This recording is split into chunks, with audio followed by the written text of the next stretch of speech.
So people are only going to learn so much, and I don't want to sound pessimistic about that because I don't think that's an unreasonable thing to say. One of the reasons that we want to have experts is so that we don't have to have everybody be an expert. We just want to be able to trust our experts, right? Right. And that's part of why I admire a lot of what you're doing on Talk Ag to me, because you're saying, listen, I've got this expertise and it's not scary. Let me explain it to you so that at the very least you can trust me later when I say, I swear there's no GMO grapes.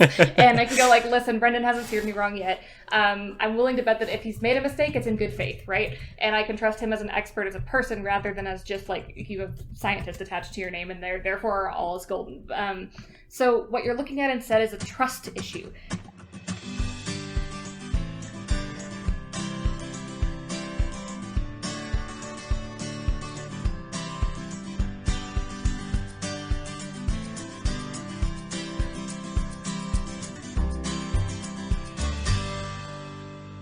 Hello and welcome to Talk Ag to Me, the podcast dedicated to improving ag literacy around the globe. I'm your host, Brandon Black, and in today's episode we're talking about one of my favorite topics, GMOs. We're coming back to that topic. So here to help me out with this conversation is Amie, a former guest we've had on before, to talk about her fear of cows and her love of tigers, which is always a fun combination. Amie, go ahead and remind the audience who you are. Hi, I'm Amie, Amelia Kinch. I run Faustian Nonsense, the podcast network. We provide genre fiction audio dramas straight to your human ear holes. And we've got a new one out recently called Jack of All Trades, and we're currently casting for another audio drama that we're in the midst of production of called Super Suits, about a civil law firm in a world where superheroes exist. Nice. Yeah, that sounds really interesting. And if any of you are, if that's right up your alley, I'll put all the links down in the description so you guys can always reach out and get involved in this project. So I'd love getting a lot of that interaction going for you guys as well. Awesome. Yeah, please do reach out if you guys are interested in the projects or if you just want links or anything, and I'll provide them to you later, Brendan. Awesome. I appreciate that. So just diving straight into the topic, this is the third installment of our All-Star series here, and I wanted to bring you back on because we had a pretty fun conversation last time about cows and animal behavior and all that fun stuff. So we had to spice it up a little bit. Actually, oh, I have okay. news for you. I pet a cow. Wow. I actually pet a cow with my real human hand. I was petrified the entire time. But I was watching the tail, like you said, watch the tail, watch the ears. And I kind of just, that scene in How to Train Your Dragon where he puts his hand out and looks away and is wincing the entire time. That's pretty accurate. That's awesome.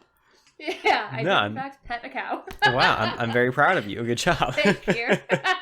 Yeah, that's awesome. And that entire scene you're describing from How to Train Your Dragon is 1,000% accurate. And it's funny you say that because I actually just talked about this in another episode I did on a friend's podcast talking about animal behavior in terms of horses, like horse whisperers and stuff. Yeah. And I basically said that How to Train Your Dragon is a perfect analogy for how basically training horses and more intelligent animals of that kind of level goes. A lot of it is being absolutely terrified, but just hoping things are going to work out, and eventually they do. Yeah, pretty much. There's a local farm, and they have geese and stuff walking around, and from our past conversations, I'm not a big fan of farm animals in general. Sorry, listeners. So I was already trying to build up my nerve, and I showed up and I parked one day, and I was going to go in and grab, I think it was some fresh peaches or something. And there was just this cow just looking at me. And I was like, oh man, I promised that I would try the next time I came across a cow. So I did. I just didn't think it would be so soon. Yeah. That's awesome. That's the best news you could have given me. No hiding on top of barns this time? No, I couldn't climb fast enough. No. That's great though. I'm glad that you made some was it as bad as you thought it was going to be? It was pretty bad, yeah. They're just too big. But the cow mostly just seemed distressed on my behalf. Yeah. It was like, you seem to be going through something, huh? I was like, boy howdy. So I was well aware that it was an irrational thing this time around, whereas last time I was convinced the cows were going to kill me. So it was an improvement in that respect. I'm sure the cow is extremely stressed and confused, but well, hey, progress is progress. Yeah. That's awesome. No, but I mean, you're absolutely right. I mean, cows are they're very good at mirroring emotions. Like if somebody's stressed out, they are very very quick to pick up on it and kind of be like, hey, are you okay? And you good, man? and it can go one of two ways. Either they care about you and try to take care of you, or they get as stressed out as you are and they usually react very badly to it. Cow, to her credit, his credit, I didn't check, but I guess her, because it was a dairy farm, but she was just kind of like, okay, I'm just gonna leave you now, like you. And so she just kind of like trotted off, and I was really grateful because I didn't want to go around her. I was worried that she was gonna kick me or something. So I guess my plan was to get back in the car, but if it didn't, actually kind enough to take the lead for me. Oh, that's awesome. And yeah, if it didn't try to headbutt you, it was more likely a girl, because bulls, that's good. Doesn't matter how young they are, they'll try to knock you around. I mean, they can, don't get me wrong, you can get a really nice bull, but a lot of the time they'll at least try to push you around at least a little bit. Sure, they're playing or learning how to do all that stuff. Yeah, it's the same with tigers. Like, a lot of people try to be like, oh yeah, big cats are all just cats. Like, yes, exactly. And your cat is much, much smaller than a tiger. Right. When it lacks the string you toss, it's hitting with its full strength, and so will the tiger. Right. Exactly. No, bulls are the same way. I mean, they'll butt heads with each other, but they don't realize that if you try to butt heads with them, you're probably not going to win. Yeah. They're just trying to help you. Yeah, they don't think that they're hurting you. Why aren't you stronger? Right, get a better skull. Come on. But anyways, no, I'm very glad to hear that. I'm glad we made progress since our last episode. I'll take it. So GMOs, Brendan. Yes. I wanted to talk to you about GMOs because, all right, so as I may have mentioned before, I'm in Boulder, Colorado, which I like to call the friendliest cult in the world, because there's so many people who are passionate about so many things that it's got that level of intoxicating, like, oh my God, I don't know what you're talking about, but I'm so excited about it for you, that it's so easy to slip into new hobbies or habits or whatever. Mm-hmm. And I swear everywhere I've been going lately, I've been meeting somebody who started a new business. And most recently, it was a guy who'd been working in the restaurant industry for something like 25 years, and he'd been like a professional waiter, he'd been a restaurateur, he'd done the whole mix, right? Mm-hmm. And he kind of found his last station as a bartender and realized how limited his options were with liqueurs, of all things.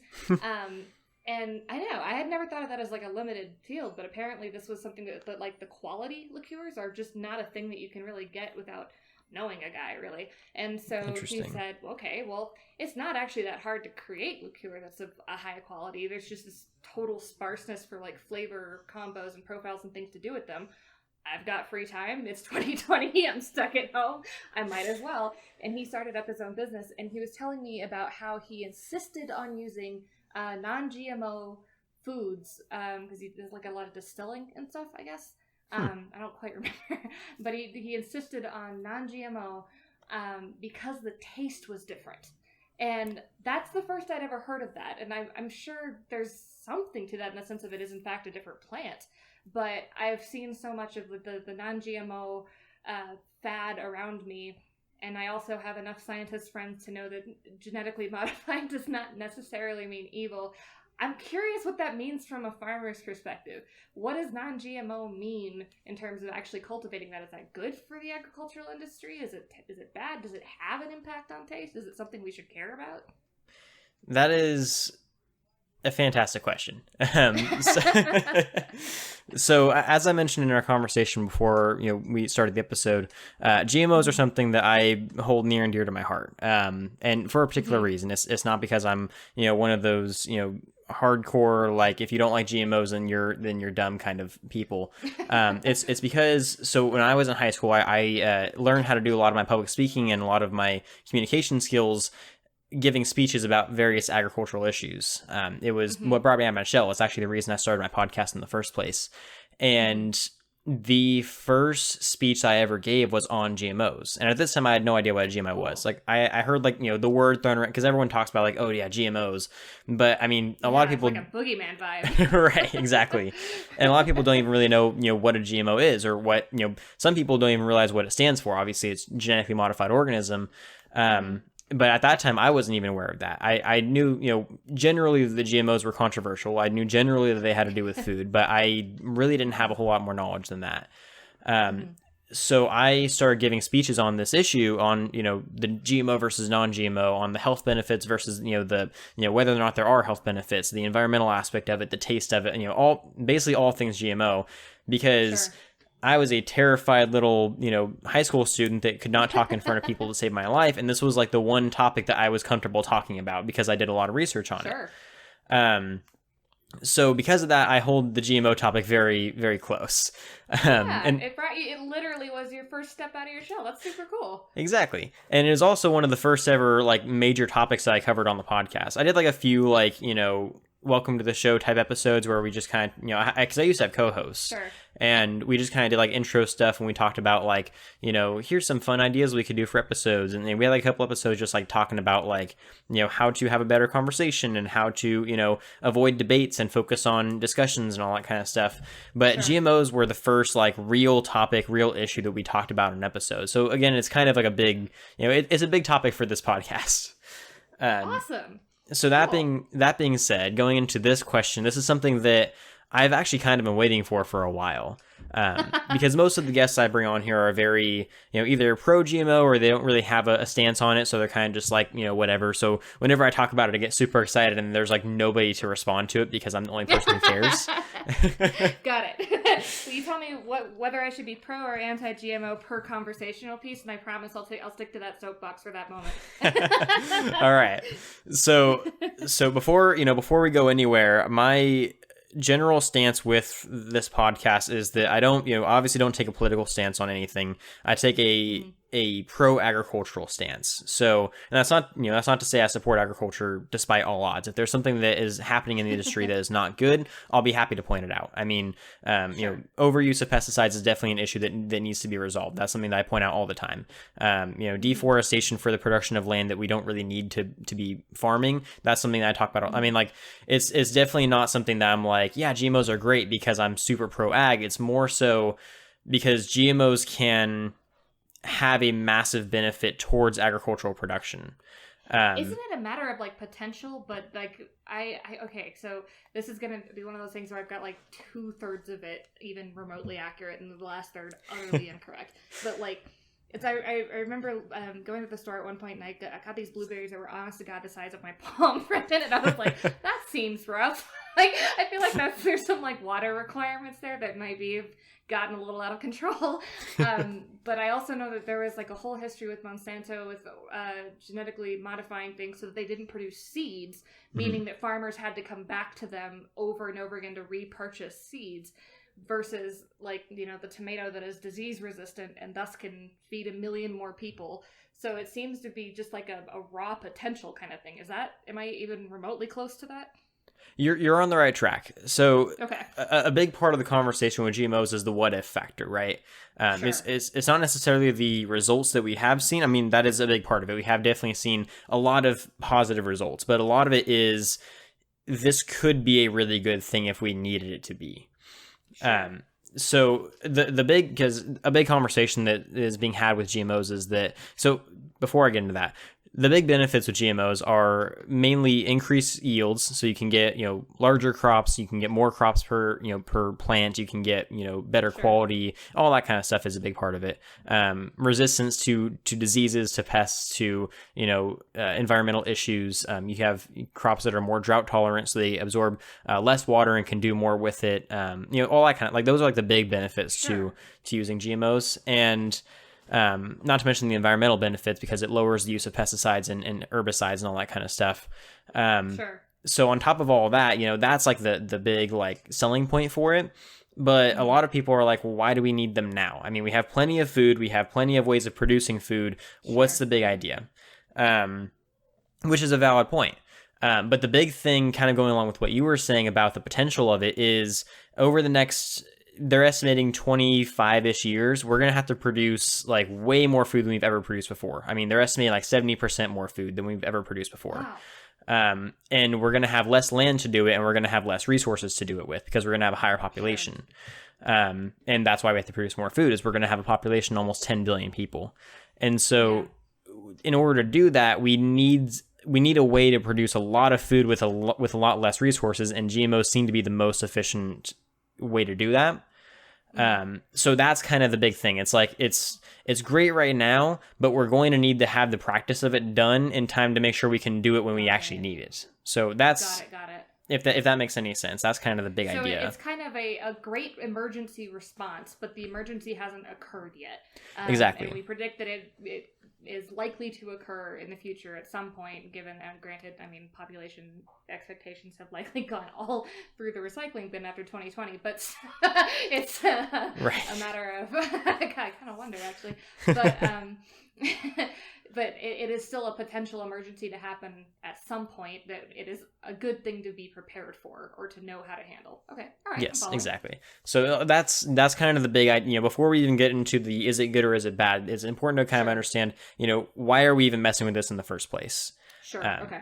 So, and the other big thing is people are like, well, why can't we just mess with the technology when we get there? It's like, well, first of all, people don't take very kindly to a technology or a product that we just released that hasn't been tested properly. It's GMOs have been in the scientific sphere for the past 25 years, and they're still not being accepted properly. So it takes time. I mean, it's going to be close. If 2020 has taught us anything, it's when people really don't like change. Right. Willing to risk their life over it, in fact. Exactly. So it's going to take, I mean, we'll be at like 50 years into producing GMOs by the time we're expected to really need it. And that's why it's important to mess with it now. So, and that causes another big misconception. People think that everything is genetically modified. It's really, really hard to find genetically modified foods. Really? There are some. I mean, don't get me wrong, like corn, soybeans, cotton, that stuff is like most of it. Like, I mean, like 92% of corn is genetically modified. And like 94%. Is there like a monoculture issue with corn and stuff because of that? Or is that something different? Am I tapping at something else? They're related. GMOs actually help with the monoculture issue, and they also contribute to it in a different way. So it's with anything in agriculture, it's complicated. But a lot of the crops that we genetically modify nowadays are crops that we either mass produce, so like corn and soybeans, which we use for animal feeds, or they're crops that have run the risk of going extinct because of massive disease spreads, and we've had to genetically modify them to save them. Got it. Okay. So besides that, like you'll see like in the store you might see grapes that have like the non-GMO label on them. There's never been such thing as a GMO grape. It's never existed before. Okay, got it. So any grape I come across, I can be relatively certain that it's not a GMO grape. Cool. Exactly. So it's caused this big old debate that's been going on where everyone's like, well, I want all non-GMO stuff. It's like, okay, so you want normal stuff then. Like, right. That is the same as before. Got it. Right. So a lot of people kind of equated to all natural kind of thing. Right. Exactly. Like what, the synthetic orange? Like it's an orange. It's gonna be okay.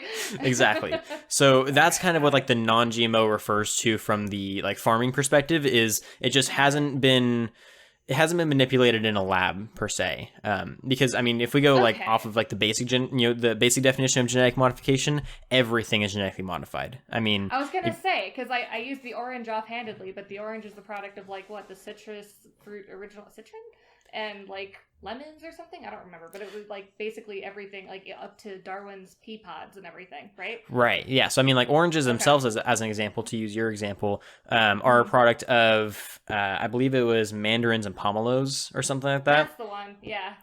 Yeah, which was wild. When I found that out, I was like, my mind was blown. Yeah, I didn't know that like all citrus is basically the same fruit. Right. Until I got some citrus trees, and I had a friend be like, "Oh yeah, you could just graft an orange tree to that." And I was like, "Beg your pardon?" Like, yep. Is that so? Okay. Right. I mean, well, you can. There's I can't remember what they call it, but there's like if you use a big enough rootstock, you can graft like 3 or 4 different varieties of citrus onto the same tree. Yeah, and, Franken trees. They're so cool. Yeah, which is awesome. But I mean, like, that's not naturally supposed to happen. So I would consider that a GMO, even though that's not an official GMO. Right.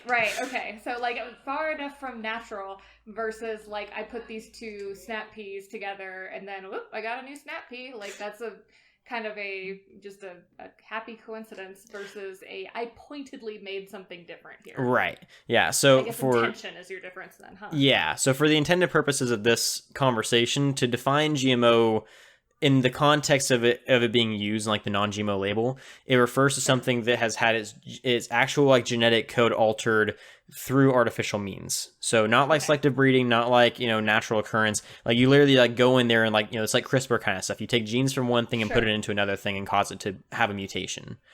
Got it. So that's the stuff that everyone is really scared of, which understandable. I can definitely see people being scared of that. When you describe it like that, though, if you describe it like if you were to tell somebody that like their pug is a GMO, they would probably look at you funny, but it's true. Pugs were not naturally supposed to look like that. No, they've come a long way from great gray wolves, huh? Right. Exactly. Yeah. So I'm following. That's kind of the basis. And, like I said, like to get into this conversation and have like a legitimate, response to it, you have to establish your definitions first. Otherwise it gets really messy. Right. That's right. Okay. So modified in a lab or by artificial means. Is that the definition we're going to stick with? Yes. Sounds good to me. So from that point forward, going into like the whole like non-GMO versus GMO conversation, it starts to make a little more sense when you realize why a lot of people in agriculture are, very, what's what I'm looking for? They kind of shake their head when people say like, oh, I want only non-GMO stuff. Because for one, like we mentioned earlier, that's a surprising lack of, there's a surprising lack of things that are actually GMO. Okay. And for two, people are, they kind of get on like the soapbox of like, I'm only going to buy things that have the non-GMO label. It's like, okay, well, you're paying more money for the same thing. So what are you doing? Yeah. And, that's FDA shenanigans. That's not cultural and like crop quality. That's right. Right. Got exactly. So, and that's kind of the stance that I take on the GMO issue too. I don't blame anybody for not trusting GMOs or for not wanting to buy their product. That's perfectly fine. As long as they're not falling into that, that trap of thinking that non-GMO is better when in reality that's most foods. Right. Yeah, except for those GMO grapes. Those are deadly. Exactly. Gotta watch out for the GMO grapes. Perfect. But there's actually it's funny we were talking about the dog thing. There's this ad for have you ever heard of like Triscuit, right? The crackers. Yeah. There's this ad that they used to play a couple years ago. This is back when I was still doing the speaking team, and I never got to use it in a speech. I really wanted to, but I always used to laugh at it because Triscuit like advertises nonstop about being non-GMO. Like that's like their big thing is they're non-GMO. And in one of their ads, like the lady that was in the ad took a bite of it, and because she basically was like trying to figure out what non-GMO means, and the label on the thing. Right, exactly. The label on the box said like it combined the name of the product with non-GMO, so it became like non-Genetic or something like that, which was just a whole nother level of confusing for no reason. Of course. And at the end of the like, she's like non-genetic, and she's like struggling through it, and she's like, oh, non-genetically modified Triscuit, non-genetic modiskit, and she ends the ad with going, I'm also not genetically modified. And I used to laugh at it because I used to always think like, well, your parents would say otherwise because you don't look exactly like your parents. Right. It's not an asexual reproduction here. Right. There's definitely some modification done with intention. Arguably not in a lab, but we'll see, Exactly. You were by no means a natural product, my friend. Like your genes are not the same. Right. But anyways. Okay. That's a little side joke I like to push out there with the non-GMO movement, but no, but I mean, going back to the essential question here of the actual like farm benefits to non-GMO versus GMO, non-GMO crops are So when I say non-GMO crops, I'm going to be referring to crops that are actually like there's a non-genetically modified version and there's a genetically modified version, so like corn and cotton and that kind of stuff. So the non-GMO version of like corn is typically harder to grow than the GM version of corn. Now you say typically, does that mean like it's a climate thing? Like the GMO version is just more friendly to more climates or soil types or whatever? Or is it like a seems to be toss a coin kind of different. So I'll say this. So more often than not, genetically, it depends on what kind of genetically modified corn we're talking about here. Because like corn that is genetically modified to be more resistant to pests may have the same level of weakness to the cold that non-genetically modified corn has. Oh. So it depends on the environment, and it depends on what type of pick your Pokemon type kind of thing. Exactly. Sure. Pick your strengths and weaknesses. Got it. Okay. I'm following. Exactly. So if you have, corn that has disease resistance, and you have corn that has insect resistance, and they're growing, in two fields next to each other, like, yeah, they're both genetically modified, but one of them is going to survive that, that storm of locusts, whereas one of them is going to get eaten alive. So Sure. it's not necessarily that, like, you can just throw a net term of, yeah, GM corn is going to last longer than non-GM corn, because in certain instances that might not be the case. Okay, so you would, like, the clever farmer then would have half a field of locust resistant and half a field of ice resistant or something, and bank on one of them surviving at the very least, yeah? There are some strategies to that. It depends on your climate. I mean, Okay. here in California, frost isn't as much of an issue, so we'll probably focus more on the insects. Yeah. But yeah, so it's that idea. Like you pick the attribute that you want your corn to be able to have. It's, like you mentioned with Pokemon, if you're going into a gym fight with, yeah, like, if you're going up against the fire type gym leader, you probably don't want to bring all your grass types with you. You're going to want to have some water types on your team, right? Yeah. So it's that idea of, like, you want to be able to prepare yourself for what you know is going to be coming. Okay, makes sense. So in that context, the main advantage to using non-GM seeds or non-GM crops would be price, just because GM seeds do cost more, they can be harder to come across, and a lot of the time they just may not be worth it, because some, and also depends on your markets. Some farmers specifically grow non-GM crops for non-GM markets. Sure. Okay. This sounds oddly reminiscent of our talk about organic then, huh? It's very similar, yeah. Gotcha. Okay. I wondered then. So there's you're basically choosing to sell to either Kroger or Whole Foods kind of a situation, yeah? Exactly. That is exactly yeah. So oftentimes the non-GMO label that gets thrown around that, usually costs, an arm and a leg more than the one that doesn't have the label, even though they're the same product. That's what causes a lot of the controversy. Because, as we mentioned, people will see those grapes that have the non-GMO label and they automatically assume, well, if these guys have a label, then the ones who don't have the label must be genetically modified. I don't want to touch those. Oh yeah, that's actually a huge legal debate. Right.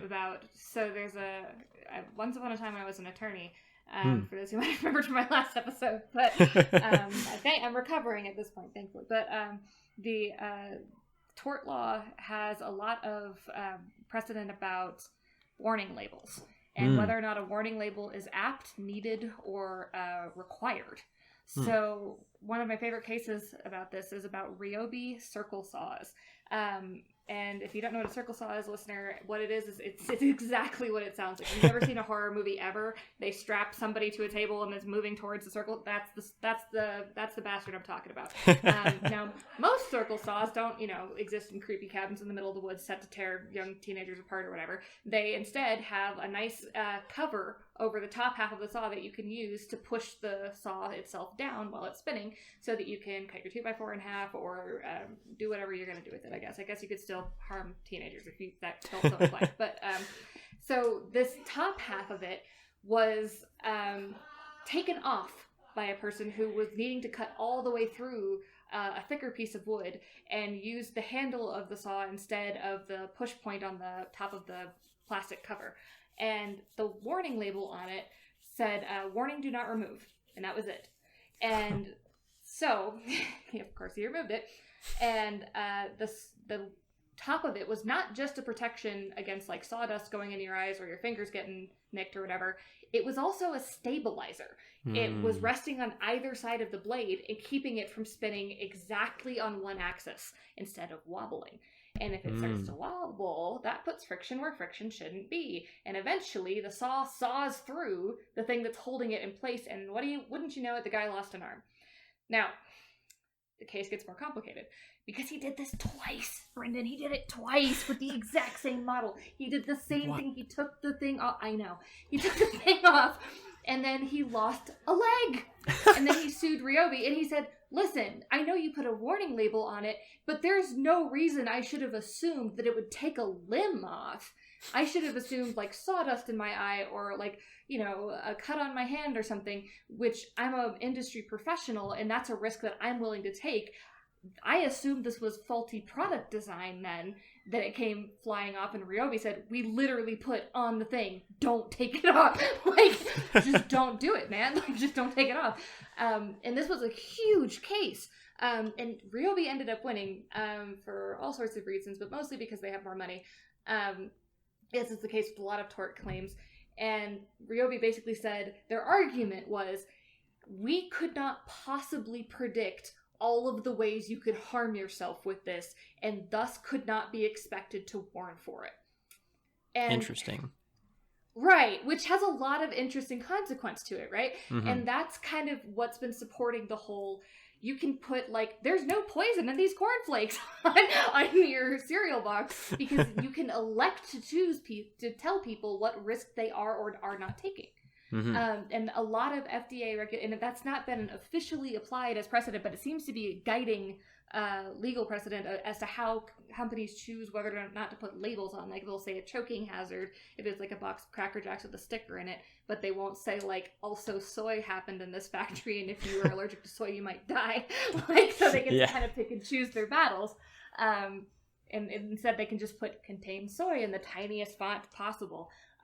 Whereas choking hazard has to be, you know, a 2.5 inch by 2.5 inch red with exclamation points around it. It starts blaring the, you know, national anthem if you get too close to it. Like, there's levels of warnings that have to have a certain level of obnoxiousness to them, really. So I wonder how much of that is reactionary too, of saying non-GMO and people going, oh god, I don't know what GMO is, but I guess we're not supposed to have it, and then slapping it on things.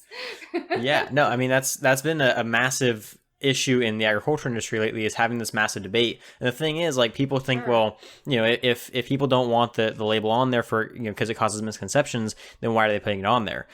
People in agriculture are not putting it on there. It's it's, you know, the marketing team. Right, exactly. And the marketing team does not realize the issues that it's causing for the producers. Right. So going, you might get sawdust in your eyes, and the issue is actually this farmer might lose a limb, but yeah, I guess that too. Like, right.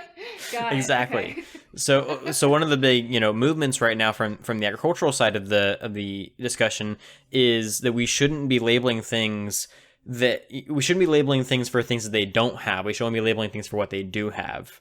So we shouldn't be saying non-GMO, because that causes everyone to assume that everything that's not non-GMO must have a GMO. Right. We should just label the things that have GMOs. Okay.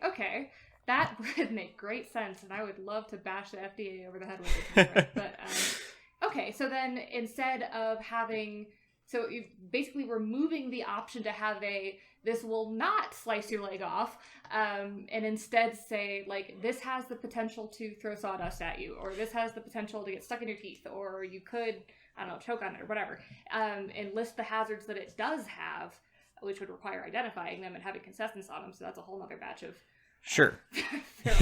But, yeah, that's... Okay, I'm following. All right. I like it. And so that goes for a lot of other labels. I mean, like, there are labels out there, like, I mean, we talked about organic in our last episode. That's a label that is, so I think we talked about this before. The organic label is the only label that is federally required. So all of those other labels, like non-GMO, no hormones, no antibiotics, no pesticides, like all of those kinds of labels are entirely optional, and that's why they're so common on foods that do not need them. Yeah. So if we kind of shifted the idea of that to, you know, this product was produced using, you know, pesticides and antibiotics, like, yeah, people are probably gonna be less, you know, they're probably gonna be a bit more hesitant to trust those foods, but it's better than this steak says no antibiotics on it, so I'm not going to trust any steak that doesn't say no antibiotics, because you know, I don't want antibiotics in my steak, even though it's not legal to put antibiotics in your steak. I mean, it's like you said before, too. I mean, we're like picking your Pokemon type, right? So there's going to be something that this has been made for or protected against, and like antibiotics are not necessarily a bad thing, growth hormones are not necessarily a bad thing. It means you have to know what they are, right? Which requires, like, if everything is listing like this growth hormone was used, or this antibiotic was used, or this GM in particular was applied, then you have to kind of make a choice of like, is that something I'm cool with versus GMO. No, exactly. Okay. And that, I'll give you a perfect example of something like this that actually happened. So a few years ago, I think this was 2017 maybe, it got passed that, at least in California, I can't remember if this is a nationwide regulation or if it's just a statewide. I believe it was nationwide though. That that dairies were not able to use RBST, which I'm assuming you're not familiar with RBST. I knew of the regulations around it, but I have no clue what it is. So exactly my point. Most people don't, and that's the problem. It's Gotcha. It's not that people don't know what it is. It's that a regulation is put in place for something that nobody knows what it is. So right. RBST is a growth hormone that is used in the dairy industry that causes cows to produce more milk. Okay. It's pretty much harmless. I mean, like there were conspiracy theorists that basically said like, well, milk that has RBST in it causes, women to mature faster and to, like that whole conversation. Yeah. Very, very little evidence supporting any of it. Sure. And when it came down to, the label, we saw milk that was being labeled no RBST or no hormones. And people were like, well, I don't know what RBST is, but it sounds bad, so I'm not going to buy the milk that doesn't have that label. And this caused RBST to get banned, when in reality, RBST has no impact on human health that any studies have been able to find. Oh my God. Yeah, that tracks. That sounds about like the legal fiasco. Yeah. Yeah. Man, so, okay. And which would actually potentially put more undue stress on the animal, to have to be in a situation where they're producing milk under more duress than the hormone that could help them do that. Okay, wow. Exactly. Way to go, y'all. Got it. Okay. So this is the issue that we're dealing with here. The GMO issue is not one of, they're good and you should be supporting them. It's one of, don't ban them because they're doing good things just because you don't trust them. Right. Learn about them before, like, because you're picking your Pokemon type, and this could be adding to the monoculture issue. This could be subtracting from it. It kind of depends. And exactly. It's a big box of potential, and how you use it is going to define whether or not it's good or bad. Not so much the box. Right. And so I wanted to cover one of the points we've been kind of dancing around, which is the whole monoculture issue. Because there are some, like I said, I am biased towards agriculture, but I'm not completely blind to its flaws. So sure. I do want to call out some of the major concerns surrounding the GMO debate. Mm-hmm. Okay.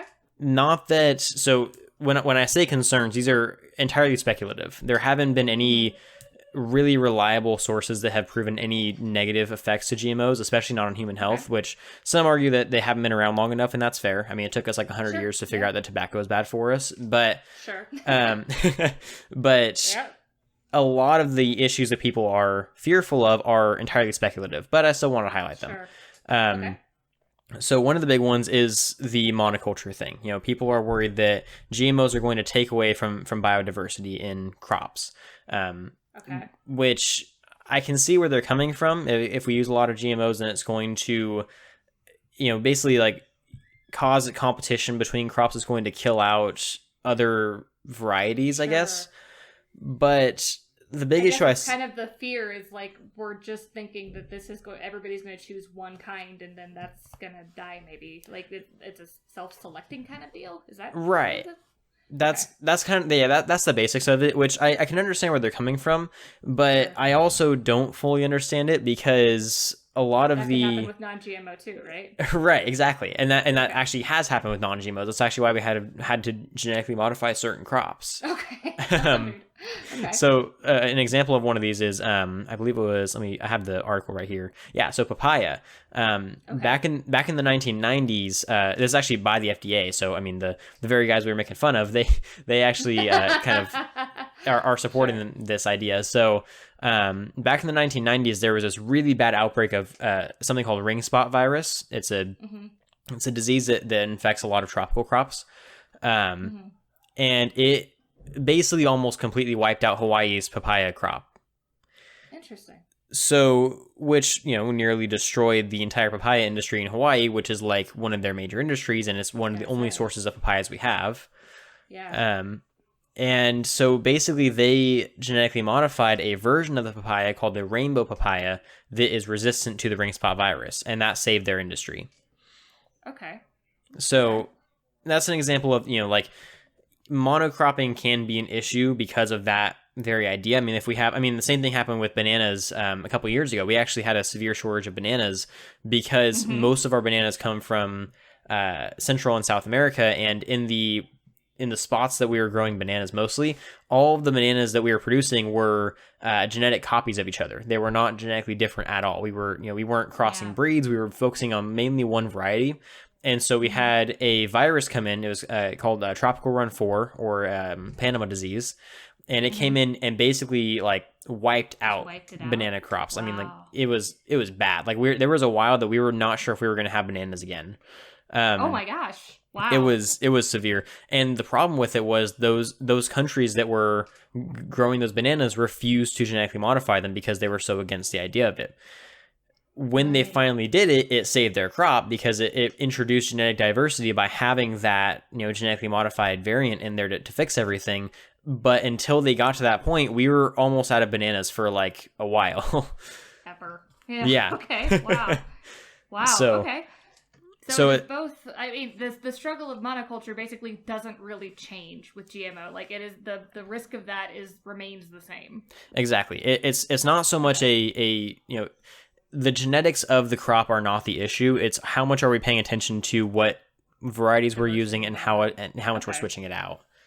So okay, so then I can kind of see the argument for that then of like if we have this super banana, why would anybody choose anything else? And sure. That has the potential to be more. Okay, all right, I'm following a little bit. All right. Yeah. Okay. So that's one of the big arguments. There are some other that's more, less a lack of faith in GMO and more of a lack of faith in producers. Yes, that is okay. I'm following. Which is fair. I mean, ingenuity is totally fair. Yeah. Yeah. So that's definitely a big one that I've heard. Some of the other ones are more like religious arguments from the sake of like, we can't defy nature, we can't, which again, selective breeding, we've been doing it forever. Cool pugs, exactly. Pugs. We got to be cool with a lot of things. Exactly. Yeah, and we can't get on our high horse about playing God when it comes to crossing over pea plants when we've done some very terrible things to other people. So right. Yeah. Maybe look at some other stuff first, and we'll come back to the snap peas. Like right. We'll circle back. Exactly. So that one I think is ill-founded. Some of the arguments that I think are more valid are one of them being that the technology is just really new. Like it's only been around for a couple decades, which is fair. I mean, like we talked about earlier, it takes a long time for these things to be in a place where we can truly trust that they're not going to have any long-term ramifications. So what's the response to that then? I guess would the complaint be like this is kind of a no control group experiment where we're just wildly releasing this upon the market without really any way of tracing it? Which, yeah, okay, there could be some long-term effects that we don't know about yet, and thus we have done nothing to mitigate them if they should occur. Meaning that we decide all wheat of a particular kind is only going to Oregon, and if it sucks, then whoopsie daisy. Like, sorry, Oregon. Like, I guess what is because in theory there could be nothing also, right? So this could be just beneficial, or it could be kind of a pro and con, which is, seems to be the way most stuff goes. Right. What's the response to that, or is it just don't touch it because it might be bad? So it could go a few different ways. I have a couple of responses I usually use when people give me that one, which is, like if somebody says to me like, well, it's still a new technology, I don't trust it. My usual response is one of two. It's either, well, A, yes, you're right, it's a new technology, but we haven't seen any long-term effects just yet. And it goes through, years and years of testing. Like the first or genetically modified crops, in order to even be sold in markets, have to be tested for about 13 years on like tons of different trials to be able to be approved for even growing them, let alone selling them. Interesting. Not to mention, we have only ever sold one genetically modified animal before. We haven't been able to produce any other genetically modified like meat-based product and sell that because people have been so against it. So like it's not like we're just feeding it to the people and just hoping they like it. It's like we're listening to people too. If people aren't going to buy it, then we're not going to sell it. So that's part of the argument is that, it does go through a ton of testing, and it has been around for, a couple decades, but it's been tested for even longer than that. So it's not like it's coming out of nowhere. Sure. Okay, got it. So we've already done significant. This is not like we've just kind of released it hog wild into the market just to kind of see what happens. Right. Though I can also kind of see the fear of that because, I mean, the FDA, the supplement market on its own is just, oh my God. If you ever want to get like really mad really fast, listener, go look up supplements and what they're required to go through in order to be labeled as a supplement. And it's nothing. It's nothing. You don't have to prove that it does what it says it does. You just have to prove that it won't kill you immediately. If it kills you in about 5 years, that's fine. Nice. Yeah, that sounds about right. We'll deal with that in 5 years, basically. That's what the FDA says. As long as it's not labeled medicine and is instead labeled a supplement. Lovely. So if you see something labeled supplement, run. Run for the hills. It is not even remotely regulated. And it might be fine, but probably not. Yeah. So, and my other response to them whenever they give, that kind of argument, which it's kind of, to be fair, it's kind of a lazy response. But whenever people say like, well, I don't trust GMOs because they haven't been around very long, I usually say like, yeah, that's a valid concern. But the thing is, in 25 years, we're going to have a population of nearly 10 billion people.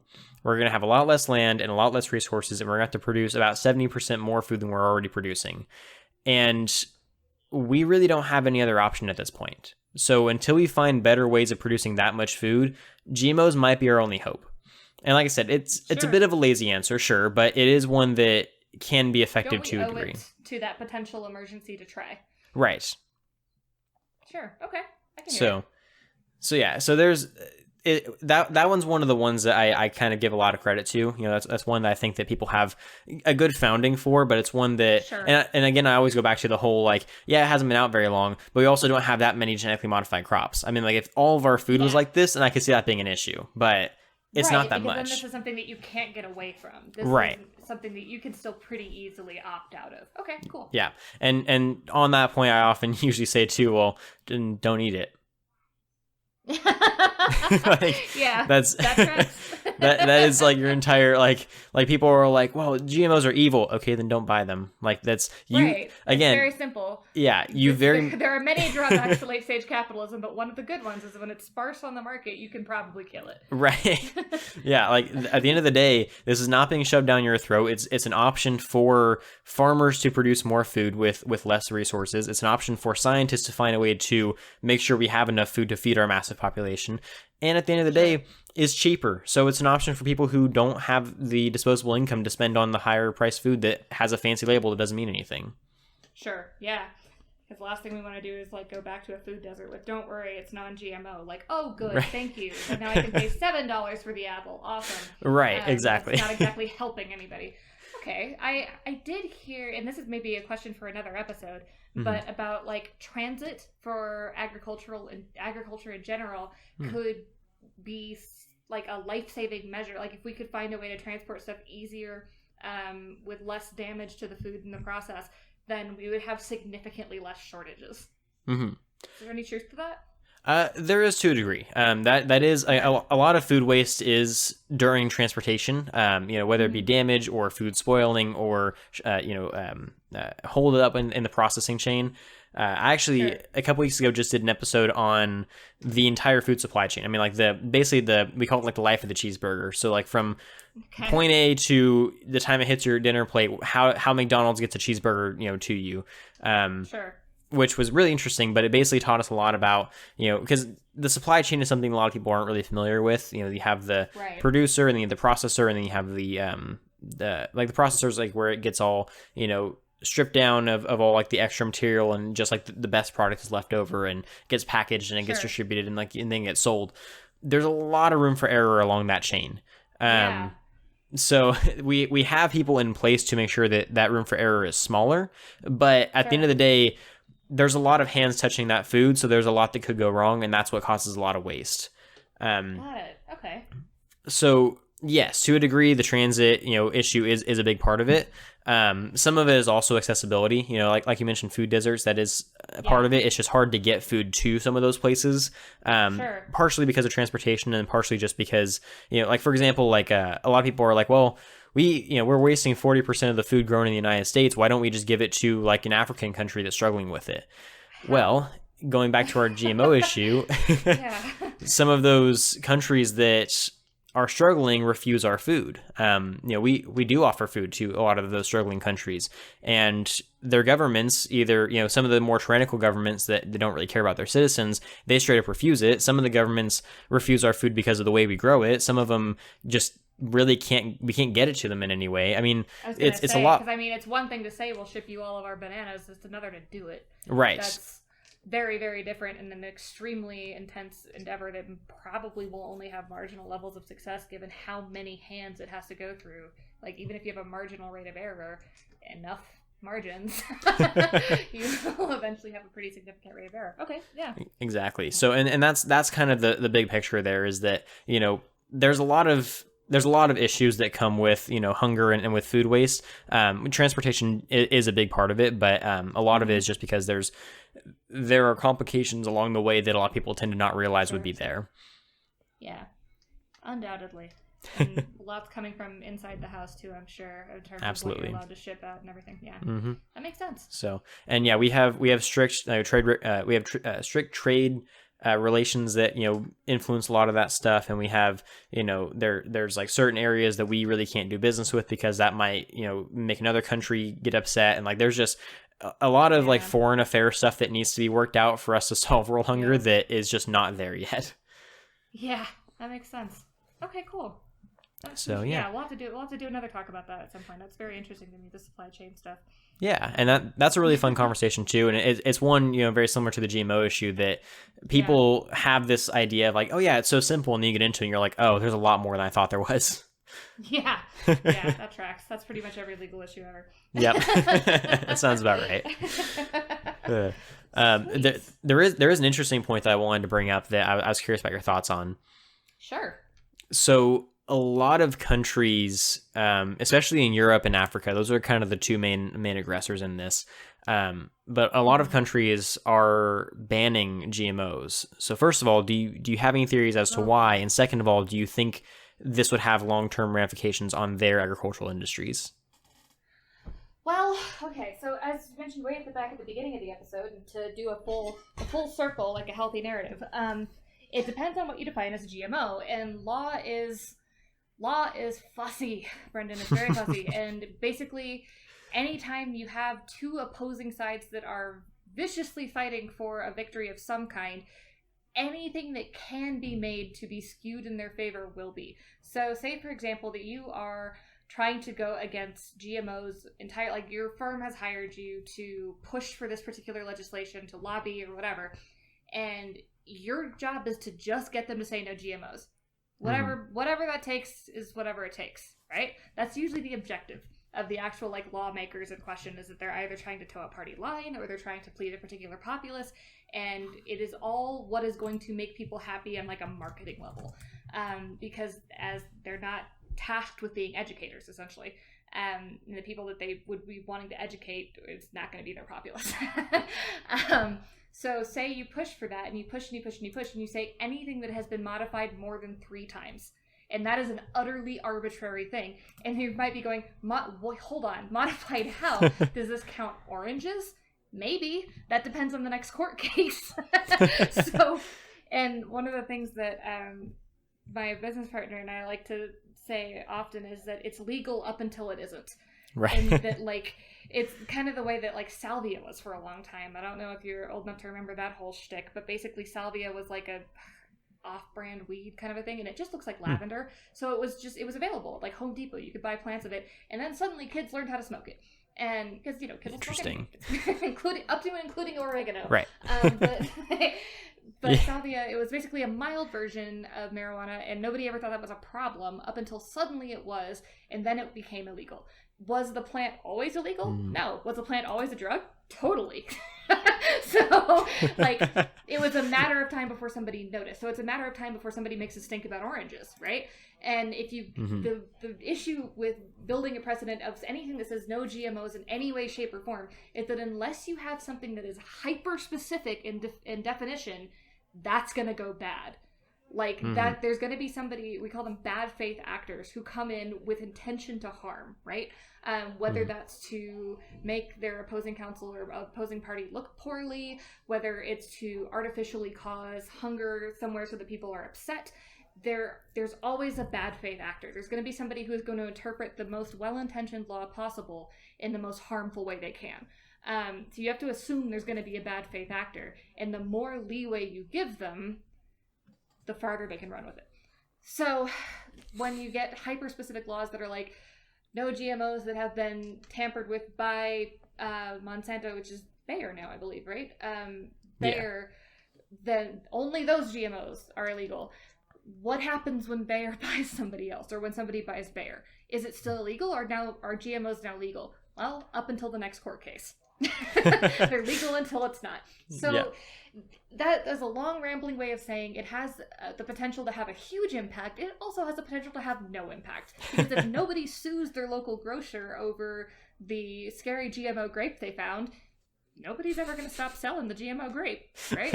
Right. If it's not enforced, who cares? It's basically just spouting random stuff and hoping that you get political credit for it, which is how a lot of laws go.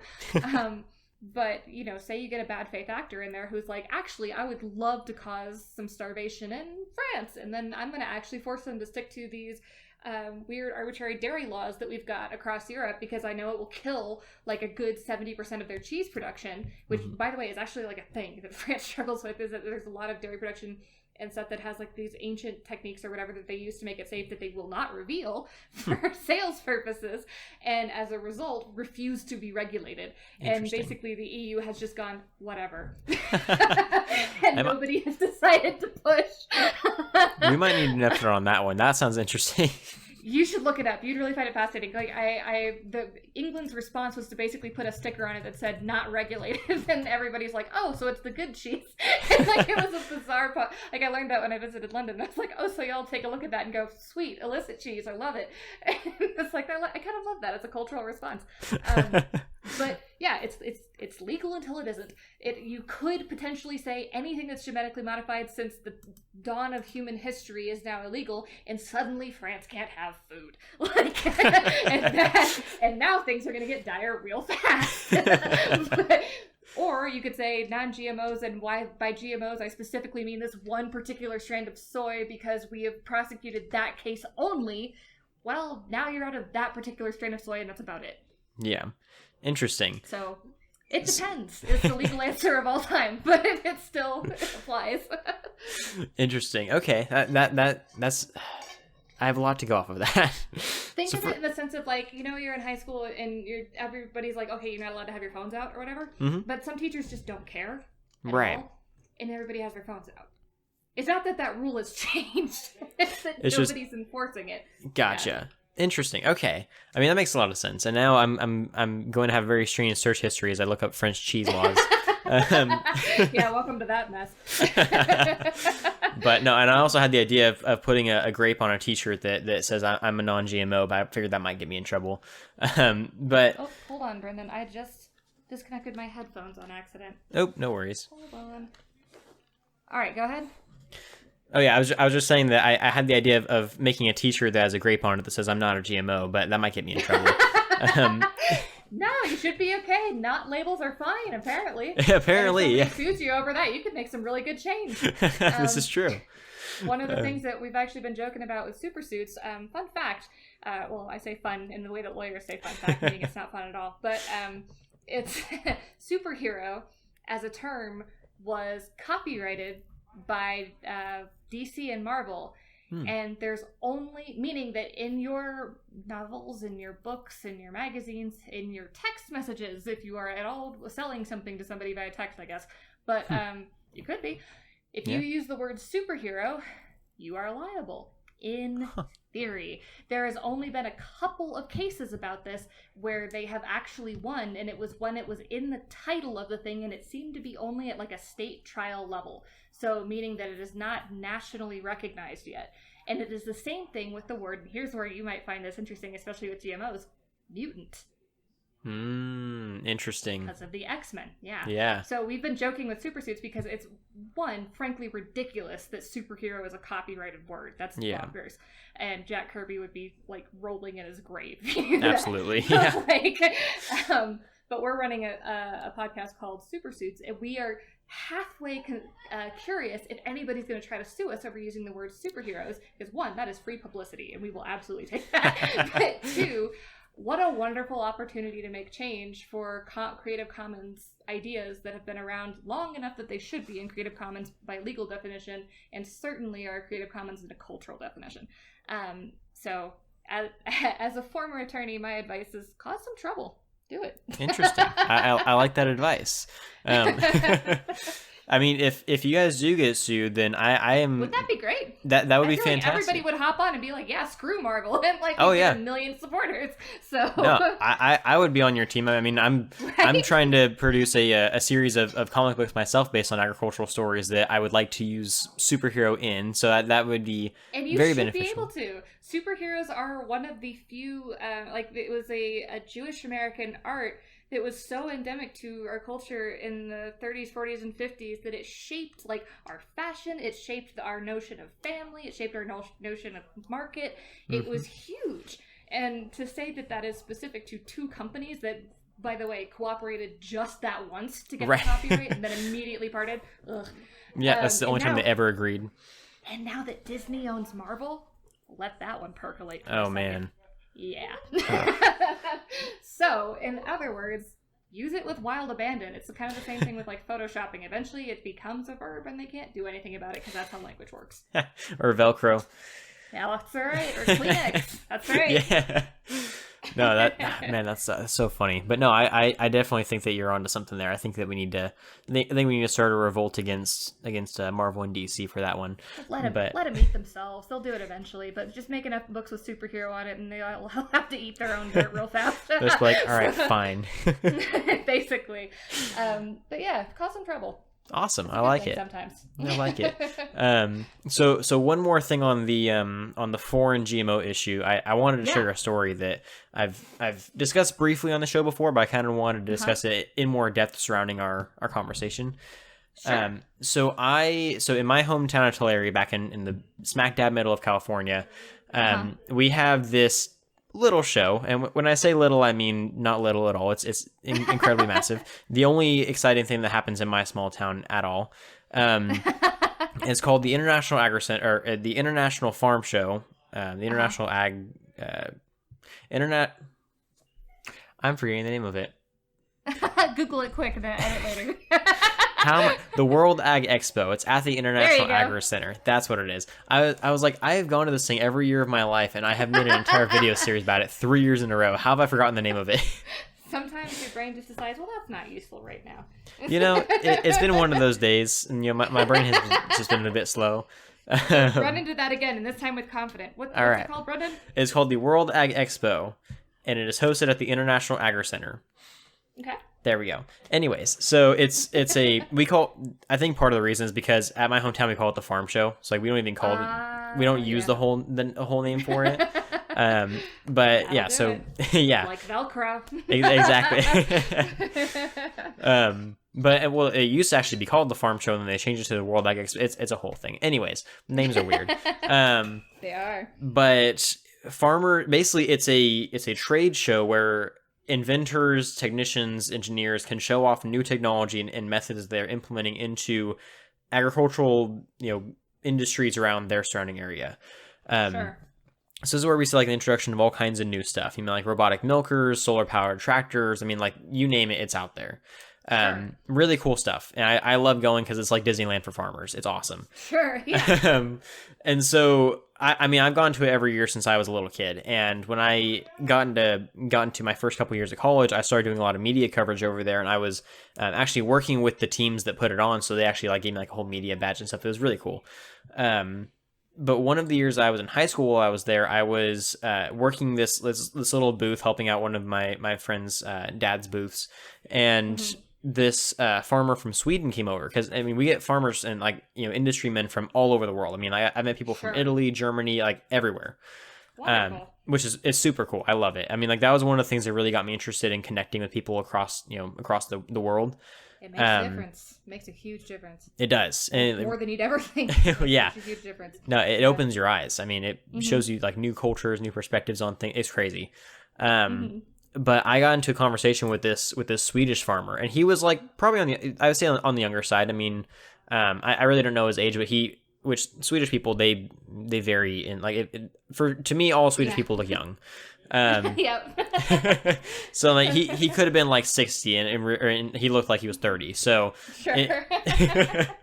But he was, this younger guy, and he was talking to me about how he was involved in a bunch of research that they're doing in Sweden on GMOs. And I was like, oh, that's interesting. And we were talking about GMOs. And this is like way back, 2015, 2016, GMOs were still controversial, but there was like this is like back when like it was big, there was a lot going on in the world with GMOs. Like a lot of countries were banning them. A lot of people were like skeptical. Like this is like in the heat of the debate with GMOs. Sure. This is before people started to not care as much. Now people don't really care as much as they used to. But sure. This they is get back. Those GMO grapes and they're living the good life. Exactly. So he was telling me about how in Sweden they hadn't banned GMOs on a legal level.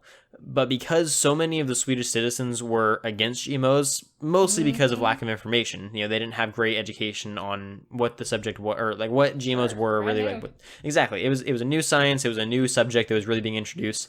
They didn't like it, so instead of banning it, the Swedish government basically said like, enough people aren't going to pay for these. We're not going to subsidize growing them. We're basically going to give like a soft outlaw on GMOs. Sure, yeah, that's the other way you can do it. If you can make sure that they don't happen to begin with. Yeah. Exactly. So this soft outlaw caused, I mean, to this day, I haven't really gotten to like keep up with Swedish agriculture. But the guy was telling me, the guy was telling me that he was really worried about what was going to happen with Sweden because they were already facing a bit of a food crisis in terms of food security. I mean, they were already importing more than they were growing, and And he was saying that because of the amount of urbanization that's happening in his country, that without GMOs, he saw a very high risk of Sweden becoming entirely dependent on imports. And that puts you in a really uncomfortable position politically. Exactly. It basically makes you the slave of whoever wants to give you food. Right. And so you have to trust in the goodwill of people, and that's a tough one to come by. It is, especially when you're dealing with foreign relations. Yeah. And so he basically said like, we're GMO scientists, and we've been like trying to push like campaigns out there for people to trust GMOs, and they're just not biting it. And it's really tough because like we're not pushing it for political reasons. We're not pushing it for like, hey, you guys should trust GMOs because like, we want you to follow what we say. We're pushing it because if we do not do this, we run a very high risk of not being able to feed ourselves, and that's going to be a big issue. Right. And like maybe we have bones to pick about how we go about it. Sure, fine, whatever. But like we're hitting the wrong problem here, y'all. Right. And he was saying like this isn't even like something legal that we can fight. This is an entirely public perspective based issue, and that's a lot harder to get rid of. I would maybe. It depends on the government. That's true. Hold on. Well, go ahead. Ask the question you had for it, or was that it? Was that the whole scenario? Well, I was mostly just gonna get to the point that a lot of countries are straight up banning them on a legal level, but a lot of them are just putting these soft outlaws just to prevent a lot of that stuff from happening. And most of the countries that are doing it don't have a specific reason for it. It's mostly because their citizens just don't trust it. It's reactionary. Sure. Yeah. Well, okay, so this is a thing that I came across a lot in law school, and it's actually one of the big reasons I left the legal practice, aside from the whole, this is actually wildly depressing aspect. But the answer is often not legal, not in the sense of like it's illegal, but like you're looking for a legal response where that's not actually going to do you any good. Like public perception, for example. Say we manage to get the FDA to humor me.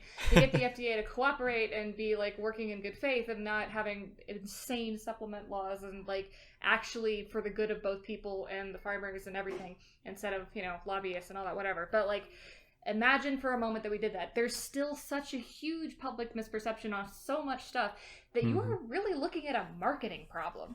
You're looking at a marketing problem rather than a legal problem. Like, he was struggling with a marketing problem rather than a legal problem, and possibly an education problem. But really, I mean, So people are only going to learn so much, and I don't want to sound pessimistic about that because I don't think that's an unreasonable thing to say.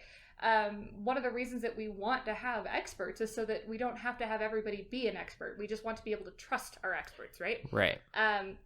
And that's part of why I admire a lot of what you're doing on Talk Ag to Me, because you're saying, listen, I've got this expertise and it's not scary. Let me explain it to you so that at the very least you can trust me later when I say, I swear there's no GMO grapes.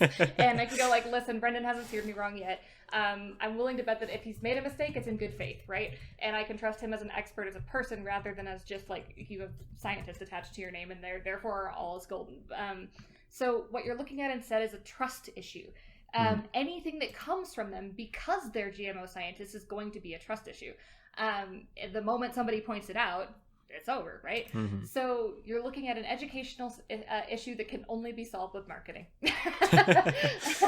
Unfortunately, that's the basis of a lot of issues in agriculture. It really is, yeah. One of the things that I argued for back in law school, I didn't let them publish the article because it would have been disastrous in practice. I didn't want anybody citing me, but was essentially that agriculture, trees, forests, or any kind of environmental landmark should have appointed free counsel so that it could, in theory, have a voice of its own. Interesting.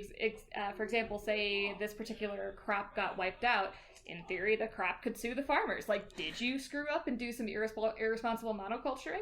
Is that on you? And like, therefore, we could hold humans responsible for environmental disasters that were predictable but don't have a human fault or flaw, and thus there's nobody to sue. There's nobody to jail, and often those get overlooked because what do you do about that, right? Interesting. It's not really under the purview of civil courts to find a criminal fault in a regulatory problem. You've basically had a mishap in 3 different sectors of how the law is made and governed, and none of them have full jurisdiction. So a lot of environmental problems get kind of tossed under the rug like that because nobody really has a say on it because, again, it's legal until it's not, right? Right. So say you're looking at a marketing problem like that. What you're wanting to push for then is that, hey, actually the courts have the final say on this, not regulation. Interesting. Okay, now you have an authority. Mind you, that authority still is going to make a decision probably. And I would, in general, mind you, I'm biased. I really happen to like the judicial system, but there's a whole lot of problems with it. But it's at least unpredictable enough that change is welcome and likely. Whereas regulatory systems are going to, at least in the U.S., fall more under political purview because they're reappointed with each administration. Executive obviously is, and legislative is. We haven't had an effective legislative system in ever, maybe. But but I tend to like I hate it's lesser of evils, but like it kind of is the judicial system. So say you find an authority, now the authority has to potentially make a claim on it at some point. Everybody's got their eyes on them, and it's now up to them specifically to educate themselves. So you don't have to trust the education to reach everybody. Probably won't. You don't have to trust your marketing campaign to change everybody's hearts. Probably won't. But what you can do is you can appeal to a source that they will trust, or will it be enforced? I like that. And of course, yeah. So there's a bunch of philosophical qualms with that of like, okay, but if we have to result to force, is it good policy? And humans are weird. That's a very circumstantial situation. Like, I mean, there's also anti-vaxxers. Like, I'd argue that's pretty actively harmful by choosing the not route rather than going for something. It's all very. It depends. All lawyers will make fun of themselves and say, like, that's the answer to literally every legal question is it depends. But hopefully that sheds some clarity onto how that kind of thing happens and how you can rectify it. Is step 1, find an authority. And even if that means you appoint them yourselves, honestly, just having somebody show up at town hall and say, I think Judge so-and-so should rule on it. Like, that actually makes a lot of progress because now somebody's like, okay, well, they said it, not me. So that's on them if it goes bad. But it means something's happening. Interesting. Yeah. I like that, and that's it's funny you say that. That's the lawyer's response to everything is everything depends because that's kind of that's kind of my catchphrase of this podcast is somebody asks me a question, I'm like, well, yeah, people are like, are GMOs bad? Well, it depends. Yeah, That's more or less what happens in courts. And I feel like, I mean, we've got a lot of legal dramas. Hell, I'm about to make a legal comedy myself. But it's over dramatized in a way that makes it easily parsable in small chunks of information. I think we all know that on like some cognitive level, but haven't taken that to heart. Courts are really just like this. Yep. Like if it's a you've got a decent judge, you're not dealing with a whole bunch of corruption, which again is a whole lot of ifs, but the way that they're supposed to work is like this, where I go, is that what it does? And you go, kinda. And then you explain when it does and it doesn't. And then the judge is supposed to make a ruling going, okay, well then let's not do the stuff where it's bad and let's do the stuff where it's good. To, you know, marginal successes and marginal errors. But the court is not your enemy. It is not necessarily your friend either, but it's kind of a big neutral potential. A lot like GMOs. Yeah, exactly. And it's, you know, it causes, you know, it gives something that we need in life, which is, you know, a not only a neutrality, but also a moderation, you know? Yep. So, yep. I think that's a good point. Yeah, and I think the nature of the law is that it is supposed to change. I think that gets ignored a lot. And that was what I liked about law to begin with, and I realized that was actually how our system was built. But it's meant to change. We're meant to learn more stuff. And if we say GMOs are banned, well, in theory, we should be able to get rid of that later. The issue with it is that politically and at the moment, the way the world runs is that that's not a feasible thing to expect. So my argument, and I grant you this is my argument about literally anything when it comes to legalizing or illegalizing something, is make it reversible. Yeah, I like that. If you're wrong, make it reversible, because it should be able to change. Even if you're going through it with all good faith and you get it wrong, whatever. Right. Reverse it.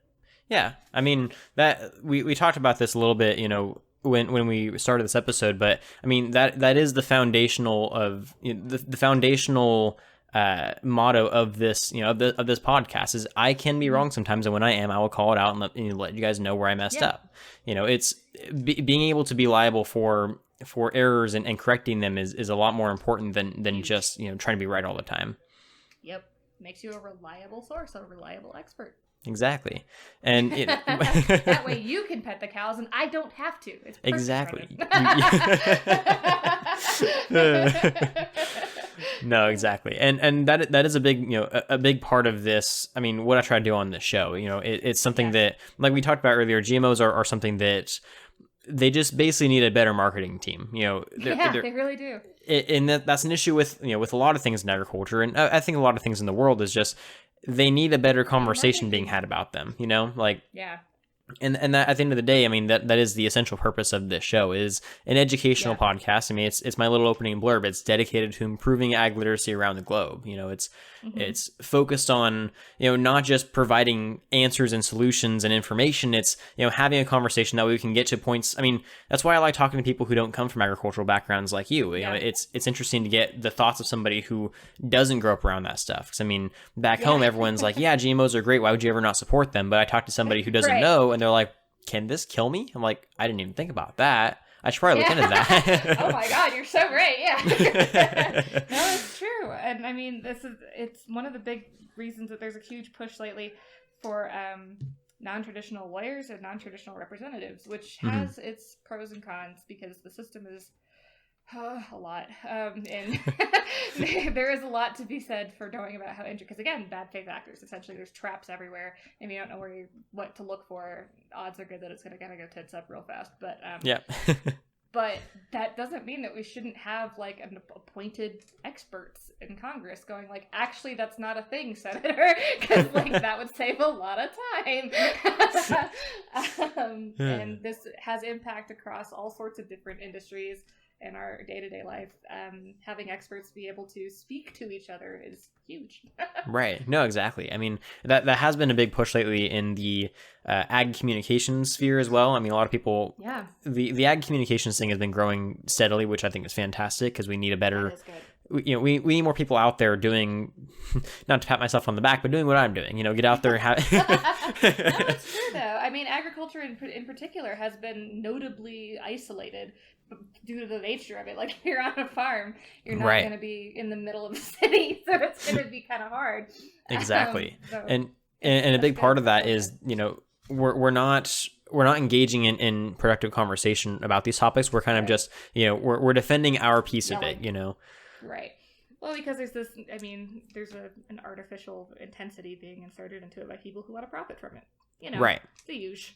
Exactly. You know, but I mean, and like that goes back to the whole like Monsanto thing, which I know we didn't even get into, but that's a whole other conversation. That's a mess. That is like when people say they don't trust GMOs and they cite Monsanto, I'm like, okay, fair enough, but that's a whole side issue. Yeah, right. Right. Like the issue wasn't the GMO, the issue was Monsanto being evil. Right. Like, exactly. Yeah.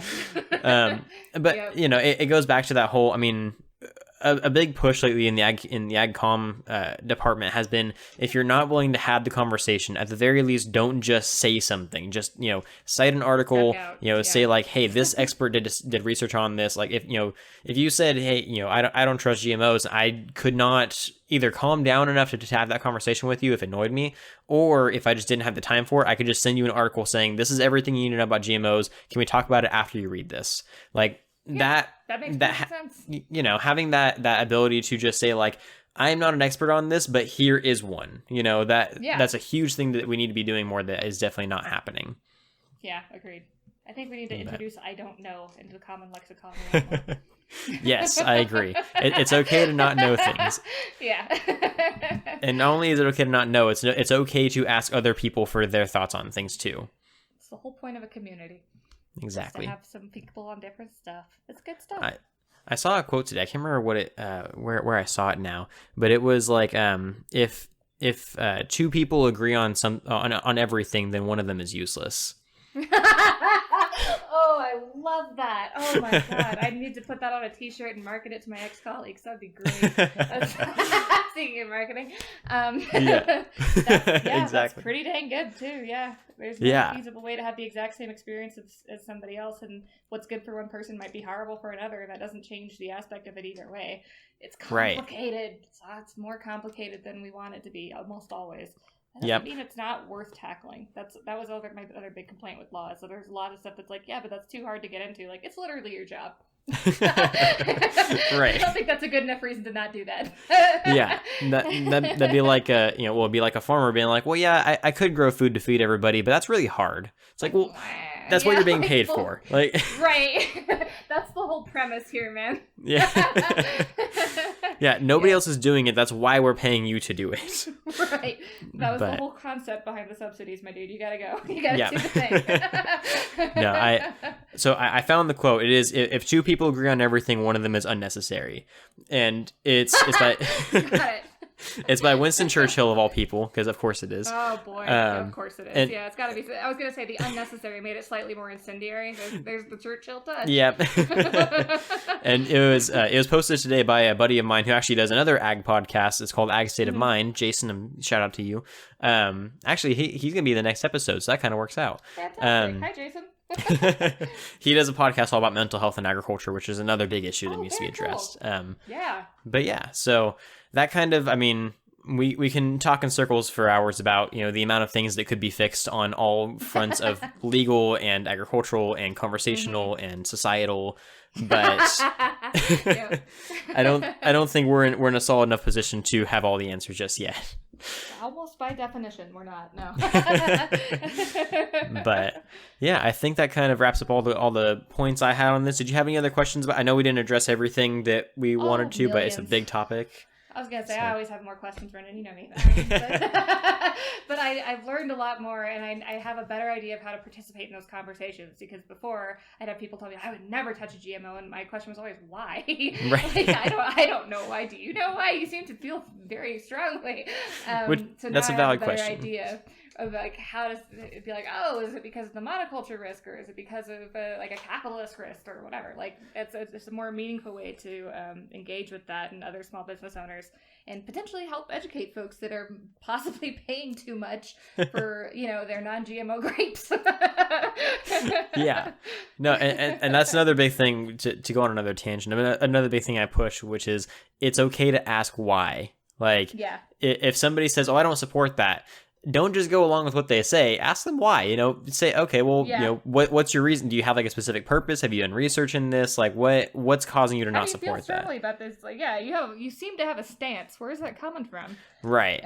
Which, that's a good point. But no, I think that, to summarize our conversation as a whole and to answer your essential question about the whole, is non-GMO actually better? Is it more wholesome? Why do people like this so much?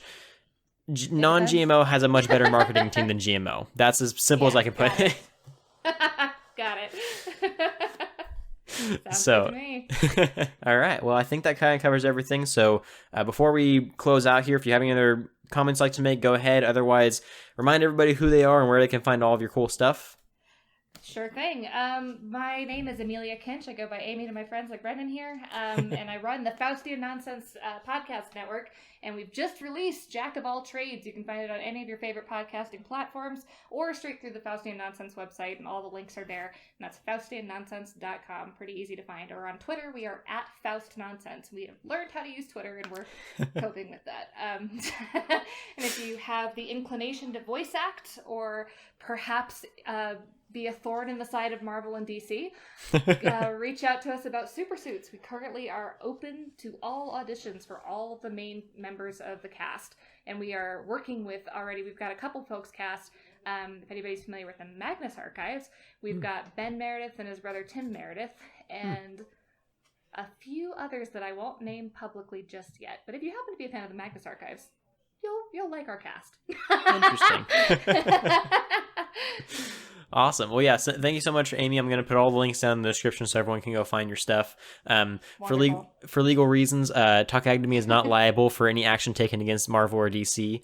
Oh, Brendan, you're not standing with me? Oh, my God. No, I'm standing with you, but my podcast is not. That is a smart legal distinction. Former attorney, I applaud that. Good for you. As a purely agricultural podcast, I cannot take political action or legal action, but as an individual, I'm with you. Hell yeah. But yeah, so I love it. I love all the conversation. It's always a lot of fun having you on the show, whether it be talking about cows or tigers or GMOs. It's always a good time. But yeah, so thanks again, Amie, for joining us. It's always a pleasure. I hope to have you back on sometime in the future, for another fun conversation. Sounds good to me. Or even if the recording button's not on, just having a fun conversation is always a good time too. It is. Agreed. But yeah, so maybe who knows? Maybe you'll be one of our superheroes on Super Suits, eh? Hey, I would love to. I'm a big superhero fan. I could be. I could use one of the superheroes I made for my comic book. Please do. Okay, we're gonna have a talk about this, Brendan. All right, you got it. And so that covers everything for this episode. So thank you all so much for tuning in and for having fun with us for this hour and a half. I hope that you all enjoyed and hopefully learned a thing or two, just like we did today. I learned about cheese laws in France, and hopefully Amie learned a thing or two about GMOs as a concept and as a legal issue. But yeah, so that covers everything. I hope to catch you all next week. And don't forget, if you ate today, thank a farmer.